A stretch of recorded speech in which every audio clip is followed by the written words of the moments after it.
अस्सलाम अज़ीज़ तलबा।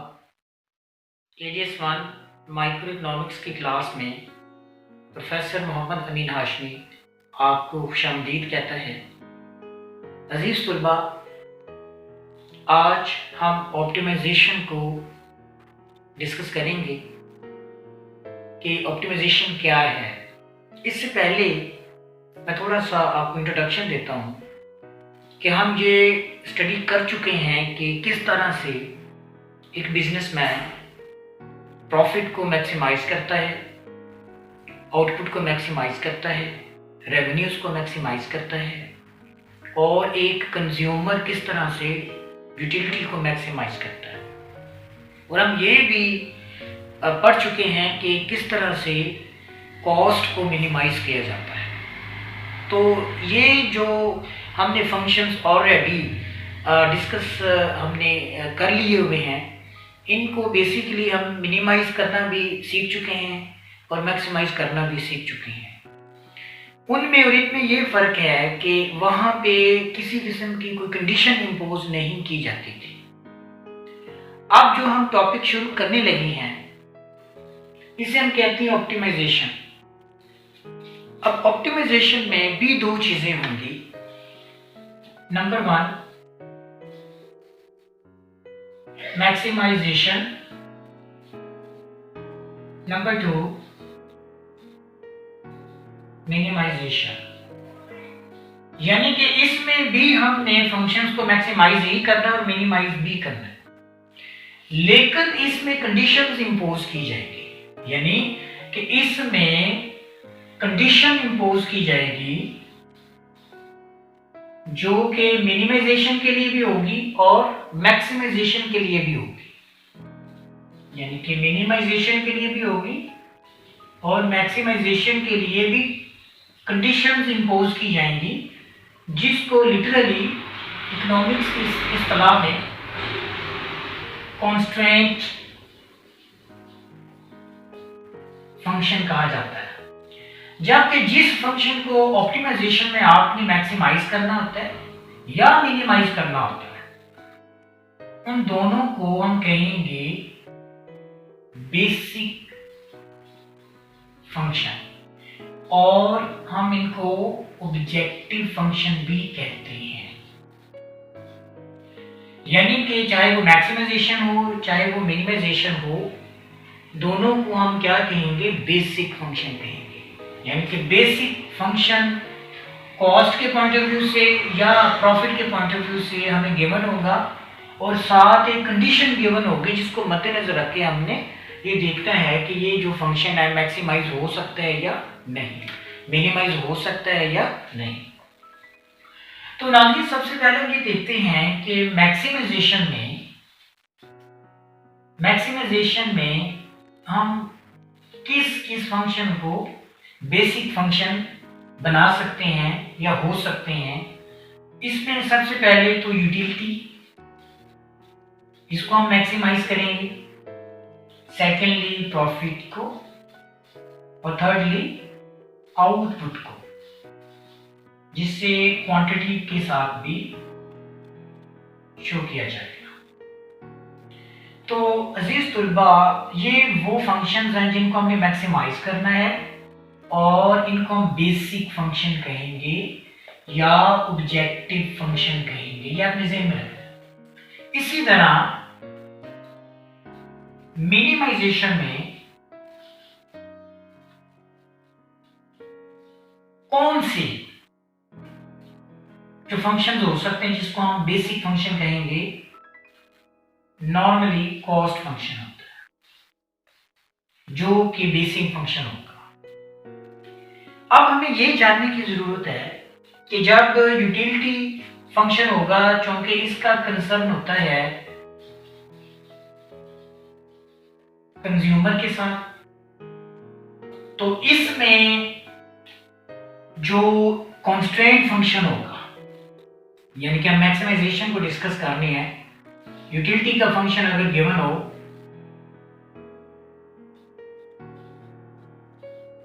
तो इसमें जो कॉन्स्ट्रेंट यानी कि एक फंक्शन होगा बेसिकली, उसे हम कहते हैं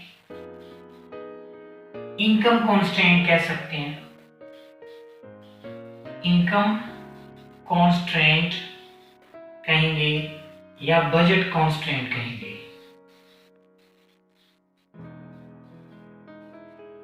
ठीक हो गया जी। उसके बाद अगर आउटपुट का फंक्शन बेसिक है तो इसमें जो है आउटपुट का जो कंसर्न होता है वो फर्म के साथ होता है। जिस तरह कंज्यूमर का बजट होता है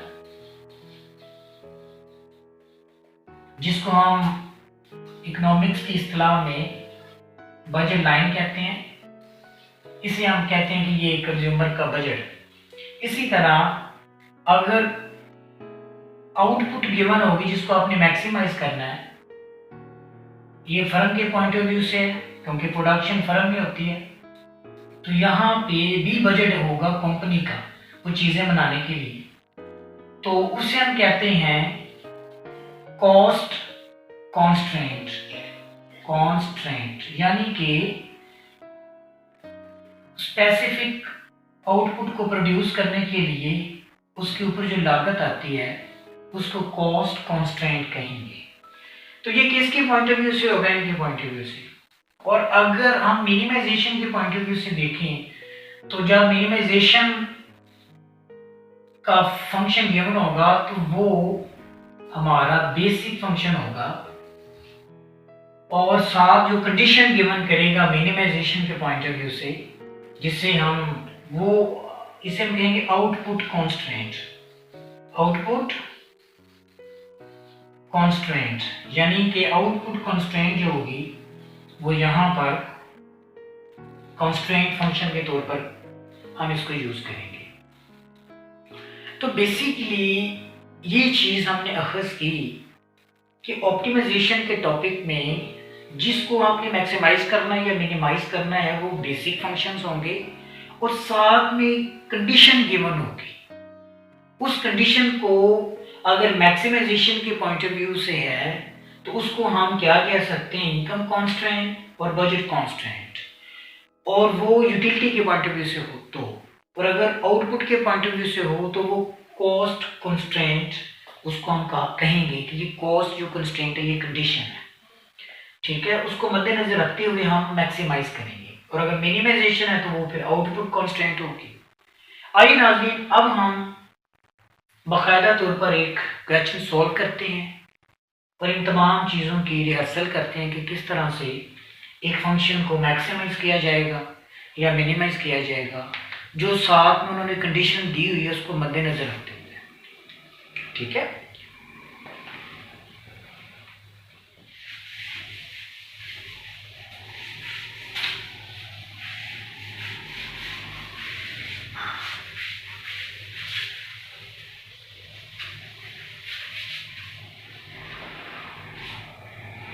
तो अजीज तलबा ये एक्सरसाइज नंबर 90 का क्वेश्चन नंबर 1 है कि जिसमें उसने हमें यूटिलिटी फंक्शन गिवन किया हुआ है, दैट इज एक्स वाई, जबकि वो साथ उसमें लिखा भी हुआ है कि this is the utility function, और साथ उसने हमें गिवन किया हुआ है बजट कॉन्स्ट्रेंट, यानी कि बजट कॉन्स्ट्रेंट। अब बजट कॉन्स्ट्रेंट उसने हमें गिवन की है, प्राइस ऑफ एक्स गिवन की है, प्राइस ऑफ वाई गिवन की है, और इनकम गिवन की है 200। और ये कहा गया है कि find values of x y and lambda where utility is maximized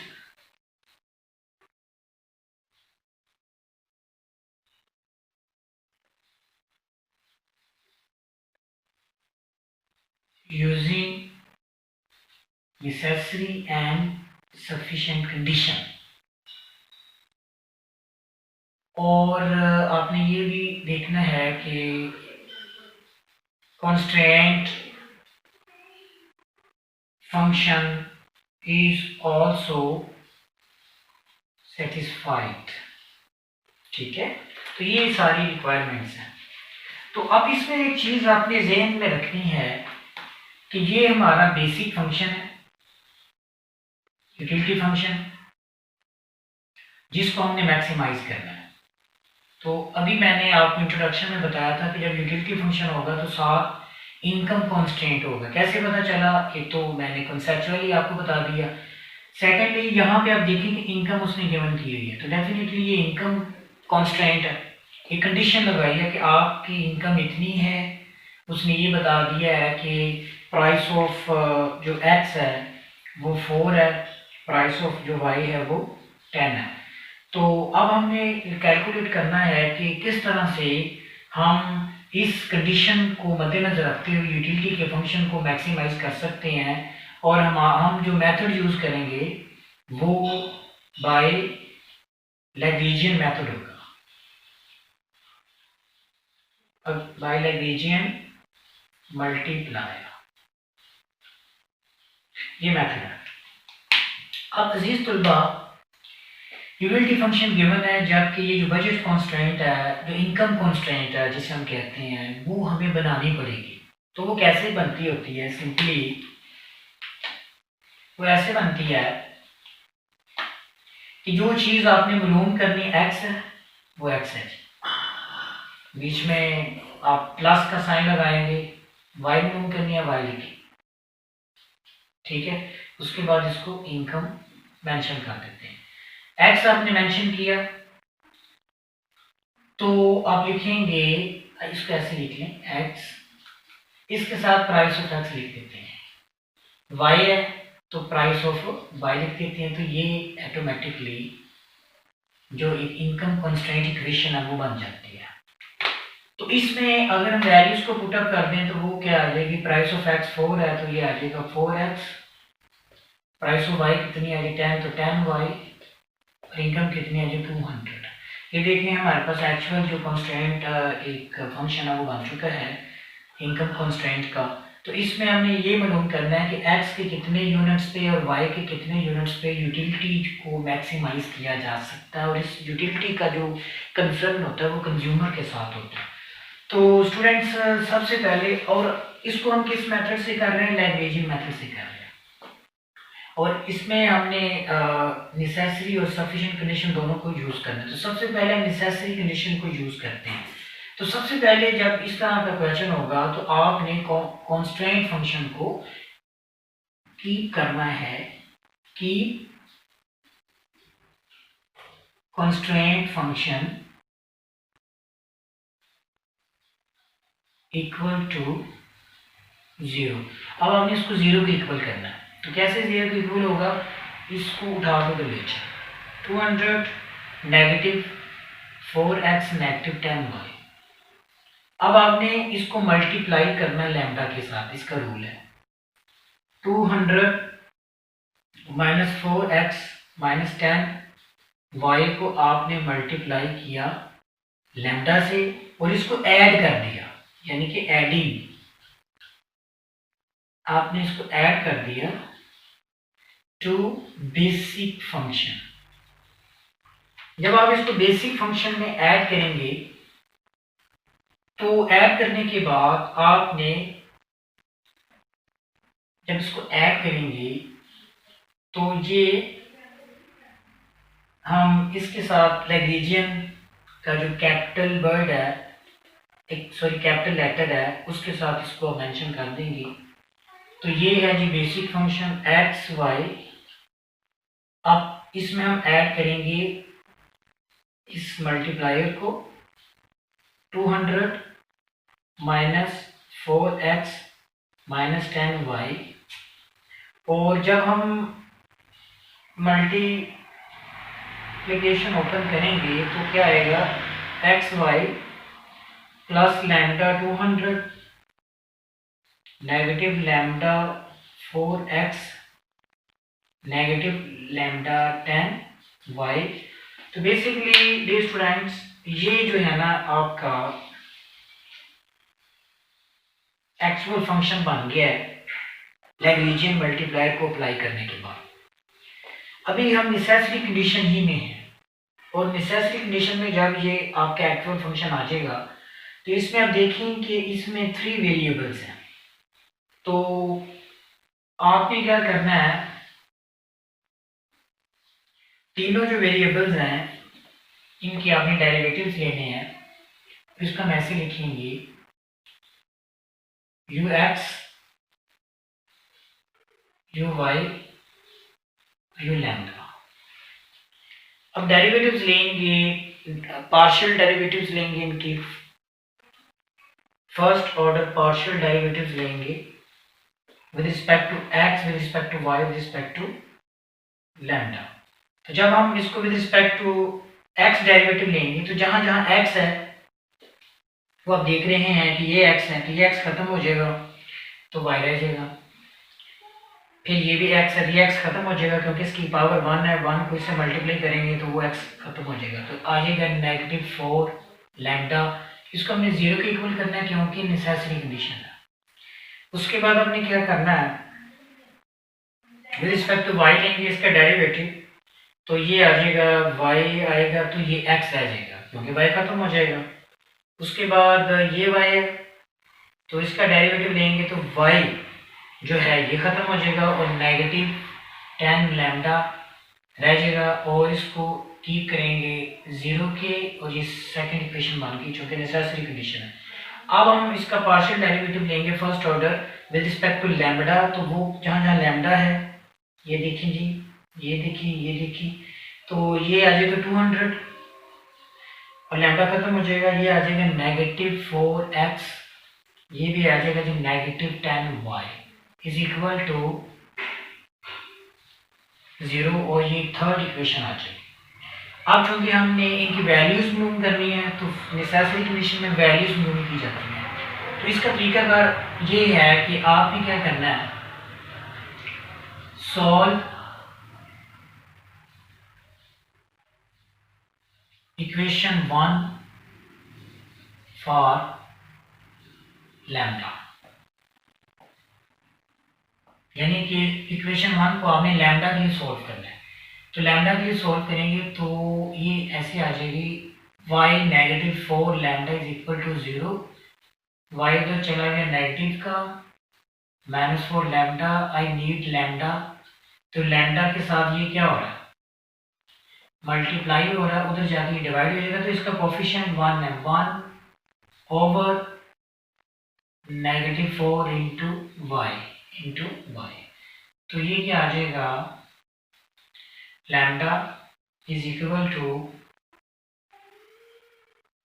0.25 तो ये इक्वेशन नंबर हो जाएगी 4। तो यूं इस तरह से लैम्डा की वैल्यू आ चुकी है। अब आपने क्या करना है, अब आपने इस इक्वेशन को पुटअप करना है किसमें, इक्वेशन नंबर 2 में। तो जैसे आप इसको पुटअप करेंगे तो -10 इंटू लैम्डा, लैम्डा क्या है हमारे पास ये वाला 0.25 into y is equal to 0, तो ये आ जाएगा x नेगेटिव, तो ये आई थिंक 2.5 आ जाएगा, 2.5 इंटू वाई आ जाएगा, ठीक है, इज इक्वल टू 0। ये हमारी पास आ जाएगी फिफ्थ इक्वेशन। आगे देखें कि आप देख रहे हैं कि जो फिफ्थ इक्वेशन है दिस वन और दिस वन, इसको हम कंपेयर आसानी के साथ कर सकते हैं क्योंकि ये इक्वेशन इस तरह की बन चुकी है। इसको कंपेयर करेंगे तो x की वैल्यू आ जाएगी, y की आ जाएगी, फिर लैम्डा की वैल्यू भी आ जाएगी, तो ये नेसेसरी कंडीशन हमारी जो होगी वो ओके हो जाएगी। तो लीजिए अब हम क्या करते हैं कि इसको हम कंपेयर करते हैं थर्ड इक्वेशन के साथ, इक्वेशन नंबर 5 को। तो हम इसको ऐसे लिख सकते हैं -4x -10y is equal to -200, ये इक्वेशन नंबर 3 है, और ये जी इक्वेशन नंबर है हमारे पास ये दिस वन x, ठीक है जी, x -2.5y is equal to 0। तो क्या करें कि अगर इस इक्वेशन को 4 से मल्टीप्लाई कर दें तो ये x हम ख़त्म कर सकते हैं, उसको ऐड कर लें। तो -4x as it is, -10y is equal to -200, और इस इक्वेशन को आपने मल्टीप्लाई कर दिया 4 से, तो ये आ जाएगा 4x, नेगेटिव ये आ जाएगा 10y इज इक्वल टू, जब 0 से मल्टीप्लाई करेंगे तो 0 आ जाएगा। तो ऐड करने से आप देख रहे हैं कि ये कैंसिल हो जाएगा और यूँ हमारे पास बचेंगे -20y इज इक्वल टू -200। तो y की वैल्यू क्या आ जाएगी 200 डिवाइडेड बाई -20, और यूँ इस तरह हमारे पास y की वैल्यू आ जाएगी 10। आई थिंक जी y की वैल्यू आ चुकी है हमारे पास 10। अब हमने क्या करना है कि अगर y की वैल्यू को किसी भी ओरिजिनल इक्वेशन में पुट करते हैं, जो थर्ड है और जो फिफ्थ वन है, तो ऑटोमेटिकली हमारे पास किसकी वैल्यू आ जाएगी, x की वैल्यू आ जाएगी। क्योंकि ये सिंपल इक्वेशन है, तो सिंपल इक्वेशन को हम क्या करते हैं, ये जो v है, यानी कि अगर हम पुटिंग करते हैं y की वैल्यू को 10 इन इक्वेशन v, तो हमारे पास x की वैल्यू, ये इक्वेशन हम v है, x -2.5 और y की जगह क्या आ जाएगा 10 इज इक्वल टू 0। लीजिए नाज़रीन, x -25 इज इक्वल टू 0 और x इक्वल हो जाएगा 25 के। अब हम लूम कर लेते हैं लैम्डा की वैल्यू। ये आप देख रहे हैं डियर स्टूडेंट्स कि ये लैम्डा की इक्वेशन है और इसमें आपने पुटअप करना है इसकी वैल्यू y की वैल्यू, तो ऑटोमेटिकली हमारे पास लैम्डा की वैल्यू आ जाएगी 0.25 इंटू वाई क्या आ जाएगा 10, तो लैम्डा की वैल्यू आ जाएगी 2.5। अजीज तुल्बा, इस वक्त x की वैल्यू भी आ चुकी है, y की भी आ चुकी है, लैम्डा की भी आ चुकी है। तो अब हमने ये जो वैल्यूज प्रूव की हैं ये नेसेसरी कंडीशंस को मद्देनज़र रख कर की हैं। तो नेसेसरी कंडीशन का मेन पर्पस ये होता है कि आपने वैल्यूज़ को फाइंड आउट करना है। तो कैसे हमने फाइंड आउट किया, सिंपली हमने बेसिक जो फंक्शन है इसमें चूँकि हमने लैग्रेंजियन मल्टीप्लाई से इसको कैलकुलेट करना था, तो उसको 0 को इक्वल किया, उसको मल्टीप्लाई किया, मल्टीप्लाई को हमने जो मल्टीप्लायर बनता है उसको हमने ऐड कर देना है जो बेसिक फंक्शन है, तो उसको हमने लैग्रेंजियन जो है उसके वो कैपिटल जो लेटर है एल, उससे हमने इसको तशबीह दी है ताकि इसकी जो पहचान वो हो सके। अब इसमें 3 वेरिएबल्स हैं, तो तीनों वेरिएबल्स का respect to x y and lambda इनके हमने डेरिवेटिव्स लिए, पार्शियल डेरिवेटिव्स इनको कहते हैं। तो उसके बाद इनको 0 के इक्वल किया, नेसेसरी कंडीशन बन जाती है, फिर हमने इनकी वैल्यूज़ को कैलकुलेट किया और उसके बाद अब हम ये प्रूव करेंगे कि क्या वाकई इन वैल्यूज़ पे x की y की वैल्यूज़ पे यूटिलिटी फंक्शन को मैक्सिमाइज किया जा सकता है कि नहीं किया जा सकता। अब हम नंबर सेकंड इसको देखेंगे सफिशिएंट कंडीशन की मदद से कि ये प्रूव हो सकता है कि नहीं हो सकता। तो ये फॉर्मूला कैसे जनरेट करते हैं, तो ये देखिए ज़रा, जो फॉर्मूले का होता है जिस फंक्शन को आपने मैक्सिमाइज करना है वो आएगा, उसमें जो वेरिएबल्स हैं वो आ जाएंगे एक्स वाई इंटू जी एक्स इंटू जी वाई। बेसिकली ये जो आपका कॉन्स्ट्रेंट फंक्शन होता है, ये स्मॉल जी उसको रिप्रेजेंट करता है, तो G X respect to X derivative with respect to Y derivative, लेकिन लेना तब है जब आपने इसको 0 के इक्वल करना है। नेगेटिव ये भी फॉर्मूले का u एक्स एक्स इंटू इसका जो ऑपोजिट वेरिएबल है वो y है, तो जी वाई का स्क्वायर। इसी तरह u वाई वाई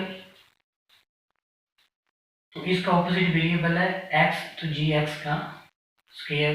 ये देखेंगे कि ये वाली साइड ग्रेटर देन है कि नहीं है। अगर लेफ्ट साइड ग्रेटर देन आ गई मीन्स टू से पॉजिटिव आ गई, तो हम ये कहेंगे कि सफिशिएंट कंडीशन पूरी हो चुकी है। तो आप सिंपली हमने ये करना है कि इनकी वैल्यूज को कैलकुलेट करना है। तो ये देखें dear students, U x Y, फिर G X, G Y, U x X चाहिए और यू वाई वाई चाहिए। तो अब इनके डेरिवेटिव्स आपने लेने हैं। ये देखें कि आप, इसका मतलब ये है कि यू एक्स का डेरिवेटिव लेना है विद रिस्पेक्ट टू वाई, तो ये यू एक्स है, विद रिस्पेक्ट टू वाई लेंगे तो 1 आ जाएगा। जी एक्स, ये जी एक्स जो आपने इक्वल किया है इसको 0 किया, तो जी एक्स क्या आ जाएगा -4, जी वाई क्या आ जाएगा -10। इसी तरह यू एक्स एक्स है, इट मीन्स कि यू एक्स का डेरिवेटिव लेना है विद रिस्पेक्ट टू एक्स।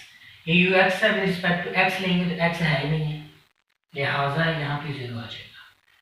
इसी तरह यू वाई का डेरिवेटिव लेना, ये यू वाई है विद रिस्पेक्ट टू वाई, तो वाई इसमें है ही नहीं है, तो ये भी 0 आ गया। अब इसमें इसको पुटअप करते हैं तो टू फॉर्मूले का u x y 1, g x -4, g y -10, negative u x x 0 और जी वाई जो है वो है हमारे पास -10 का स्क्वायर, फिर यू वाई वाई 0 और जी एक्स जो है -4 का स्क्वायर ग्रेटर देन है कि नहीं है। अब देखते हैं हम, देखेंगे ये क्या आ जाएगा 2 × 1 2 और ये 8 और ये पॉजिटिव का 80 आ जाएगा।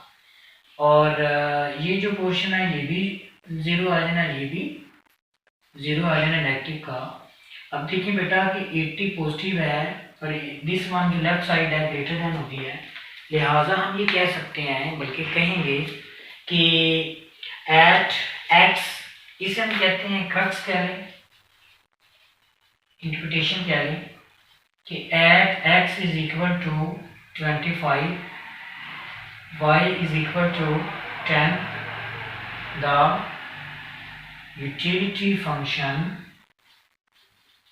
can be maximized as sufficient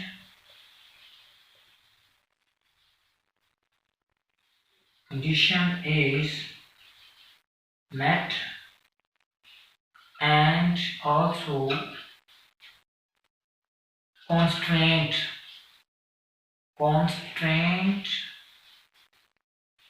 function, यहाँ पे कंडीशन ज़्यादा सूटेबल रहेगा, constraint condition is also satisfied. वो कैसे? वो ऐसे कि जो कॉन्स्ट्रेंट फंक्शन है दिस वन, इसमें उसने हमसे पूछा था कि कितनी x के यूनिट्स होंगे और कितने y के यूनिट्स होंगे। मीन्स टू से x कोई कमोडिटी है, y भी कोई कमोडिटी है, कि कितने x के यूनिट्स और कितने y के यूनिट्स को आप वो करेंगे तो आपका जो फंक्शन है वो मैक्सिमाइज होगा। तो अगर इनकी वैल्यूज को इसमें पुटअप कर लें और ये देखें कि जो इनकम थी वो पूरी हो रही है कि नहीं हो रही, अगर तो ये साइड इक्वल हो जाती है तो इसका मतलब ये है कि जो एक कॉन्स्ट्रेंट कंडीशन है वो भी सेटिस्फाइड हो गई है। तो इसको प्रूव करने के लिए ये यहाँ भी इसको हम कर लेते हैं प्रूव, कि बेसिकली ये है 4x + 10y is equal to 200, ये इनकम है। तो 4x है 10, सॉरी x है 25 + 10 × y है 10। तो ये देखें जी, ये भी 100 और ये भी 100 और इज इक्वल टू 200। यस, जितनी इनकम है उतनी चीज़ें आपने बाई कर ली हैं और उनको कंज्यूम कर ली है, लिहाजा हमने सक्सेसफुली एक्सरसाइज नंबर 19 का पहला क्वेश्चन, जो कि यूटिलिटी के फंक्शन, जो कि बेसिक फंक्शन, इसको मैक्सिमाइज करना था, साथ उसने ये कंडीशन हमें दी थी कॉन्स्टेंट इक्वेशन की या बजट कॉन्स्टेंट की, तो वो मैंने आपको बनाना भी सिखाया कि कैसे इसको आपने जनरेट करना है। फिर इनकी प्राइस गिवन है दोनों कमोडिटीज़ की जिसे कंज्यूमर ने कंज्यूम करना है, और इनकम भी गिवन है। और इतनी इनकम में इतनी प्राइस में आपने अपने फंक्शन को मैक्सिमाइज करना था, यूटिलिटी को मैक्सिमाइज करना था। तो इस वजह से ये जो क्वेश्चन अपनी नोयत का एक अलहदा से क्वेश्चन है, यूनिक क्वेश्चन है।